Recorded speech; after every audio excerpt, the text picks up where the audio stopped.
Well, let's stay with that story and talk to the technology journalist and social media expert, Chris Stokell-Walker. Good to see you again, Chris. So this ban clearly still being debated. If it does go ahead, how much of a big deal would it be for social media companies?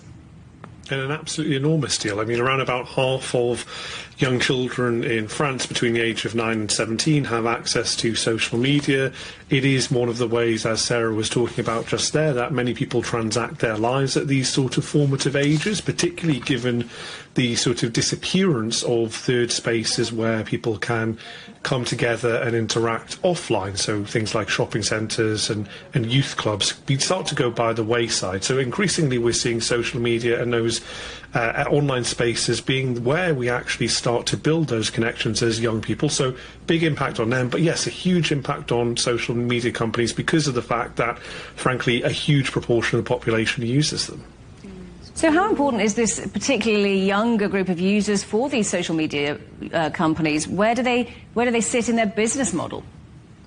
Well, they're obviously not directly monetizable at that age because there are very strict rules around what you can and can't serve to them. But actually, once you start to build the habit of social media amongst these younger people, they really do stick with it. And we see this with older generations, young millennials, Generation Z, and those who are starting to get into their adult years even now. Their habits, their abilities, their kind of willingness to spend are all formed through social media. And so if you can hook them pretty young, then you can start to build up a relatively large proportion of your income from them.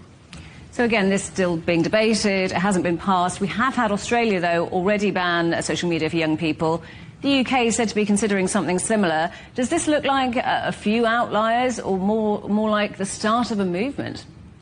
I think this is ahead of steam globally to see this sort of thing. What is perhaps most interesting is that we are not seeing countries waiting for the outcome of Australia's experiment. 4.7 million people have lost access to social media in that country alone, and so it would stand to reason that you might think countries would wait to see what the actual impact is, because so far this debate is pretty free of scientifically rigorous evidence. And yet, as you say, we're seeing the UK doing this, Denmark considering this.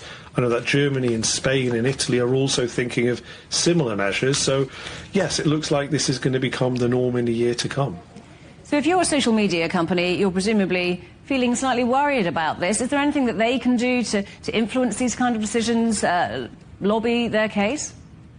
Yeah, well, social media companies are not exactly short of a penny or two, so they spend an awful lot of cash on spending lobbyists going to Brussels and elsewhere, trying to batter down the doors of the MEPs and the local representatives within individual countries to persuade them that actually this ban is misguided. So far, I think it seemed like it hasn't really had all that much of an impact, and that perhaps is because of the fact that we've had 20-odd years of social media and some of the harms and the issues that it seems to have caused, and we seem a little bit fed up as politicians of actually whether the social media platforms and big tech more generally are being entirely honest with us. So unfortunately, I think they can spend all the money in the world, but it seems like politicians' minds are made up.